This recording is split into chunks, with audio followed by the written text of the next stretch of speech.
নমস্কার বন্ধুরা, আজকে আছে ইঁচড়ের একটা নতুন ধরনের রেসিপি। ইঁচড়ের এই রেসিপিটা ভীষণ মুখরোচক খেতে হয়, আর এটা ভাত দিয়ে খেতে বেশি ভালো লাগে। চলো তাহলে রেসিপিটা শুরু করি। সবার প্রথমে ছোট ছোট টুকরো করা ইঁচড় 1 কাপ পরিমাণ আর একটা মাঝারি সাইজের আলু নুন আর হলুদ দিয়ে সেদ্ধ করে নিয়েছি। এঁচড়টা যখন ঠান্ডা হয়ে যাবে তখন এঁচড় আর আলুটা হাতে করে এইভাবে একটু চটকে নিচ্ছি। এটা কিন্তু মিক্সিতে পেস্ট করলে ভালো লাগবে না, এইভাবে হাতে করে এটাকে চটকে নিতে হবে। এবার একটা মশলা তৈরি করে নেব। এর জন্য কড়াইয়ের মধ্যে আমি কিছুটা সর্ষের তেল নিয়ে নিচ্ছি। তেলটা প্রথমে ভালো করে গরম করে নিচ্ছি। এবার এর মধ্যে কালো জিরে আর শুকনো লঙ্কা ফোড়ন দিয়ে দিলাম।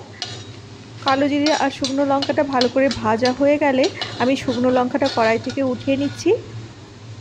এবার এর মধ্যে দিয়ে দিচ্ছি পেঁয়াজ কুচি। পেঁয়াজটা প্রথমে একটু নাড়াচাড়া করে হালকা করে ভেজে নেব। পেঁয়াজটা ভাজা হতে হতে এদিকে আমি কয়েক টুকরো রসুন একটা হামানদিস্তার মধ্যে নিয়ে এটাকে একটু থেতো করে নিচ্ছি। এখানে আমি 7 কোয়া রসুন ব্যবহার করছি। রসুনটা অল্প একটু থেতো হয়ে গেলে এটাকে আমি কড়াইয়ের মধ্যে দিয়ে দিলাম। পেঁয়াজ আর রসুনটা এখানে মিনিট খানেকের মতো ভেজে নিতে হবে, যাতে পেঁয়াজ আর রসুনের মধ্যে হালকা একটা লালচে ভাব চলে আসে। দেখো এখানে ভাজা হয়ে গেছে পেঁয়াজ আর রসুনটা। এখন এর মধ্যে কিছুটা টমেটো কুচি দিয়ে দিলাম। আমি এখানে একটা মাঝারি সাইজের টমেটো নিয়েছি। টমেটোটা একটু নাড়াচাড়া করে এর মধ্যে গুঁড়ো মশলাগুলো দিয়ে দিচ্ছি। খুবই অল্প পরিমাণ মশলা আমি এখানে ব্যবহার করছি। জিরে গুঁড়ো, ধনে গুঁড়ো আর হলুদ গুঁড়ো দিয়ে দিলাম। মশলাটা দিয়ে এখন সমস্ত কিছু ভালো করে নাড়াচাড়া করে নিচ্ছি। এরপর এর মধ্যে দিয়ে দিলাম পরিমাণ মতো নুন আর দিয়ে দিলাম অল্প একটু আদা গ্রেট করা। নুনটা দিলে এখানে টমেটোটা তাড়াতাড়ি সেদ্ধ হয়ে যাবে আর ভালো করে মশলাটা ভাজাও হয়ে যাবে। তবে মশলাটা ভাজার জন্য আমি একটু জল ব্যবহার করেছি। জলটা দিয়ে মশলাটা ভালো করে কষিয়ে নিলাম। এবার এর মধ্যে এঁচড় আর আলুটা চটকে নিয়েছিলাম সেটা দিয়ে দিলাম।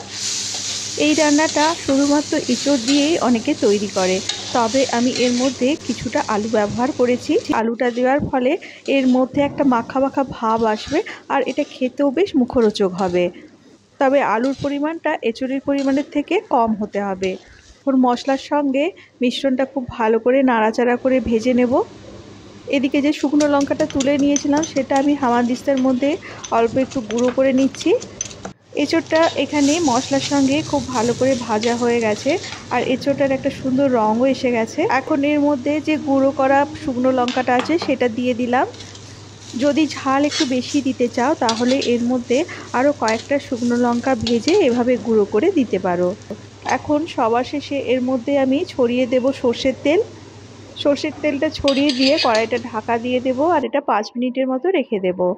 তৈরি হয়ে গেছে ইঁচড়ের ভর্তা। রেসিপিটি যদি ভালো লাগে তাহলে একবার বাড়িতে বানিও। আর এরকম রেসিপি আরও দেখতে চাইলে আমার চ্যানেলটা সাবস্ক্রাইব করে নিও। চলে আসবো আবার একটা নতুন রেসিপি নিয়ে। আজ তাহলে আসি। টাটা।